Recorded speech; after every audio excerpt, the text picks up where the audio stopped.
Grupa nevladinih organizacija iz Budve izražava nadu da će predsjednik Crne Gore Jakov Milatović imati razumijevanja i dodijeliti predsjedniku odbora direktora regionalnog vodovoda Zorana Lakušića orden rada. Odluka da se gospodin Lakušić predloži za dobijanje ordena rada za naročite zasluge u privredi i u ostalim djelatnostima jasno ukazuje na njegov izuzetan rad i doprinos u očuvanju prirode i zdravlja ljudi.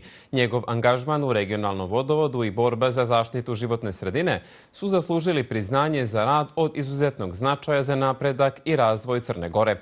Nadamo se da će naša inicijativa od prije par mjeseci biti odobrena i da će gospodin Lakušić biti nagrađen za svoje napore u oblasti rada. Ova dodjela ordena rada bila bi odličan način da se nagrade napori i posvećenost gospodina Lakušića u oblasti rada, te da se naglasi važnost rada i truda u društvu. Navodi se između ostalog u saopštenju koje potpisuje nevladina organizacija Grupa građana Budva, nevladina organizacija Info CG i nevladina organizacija Humanitarno solidarno transparentno.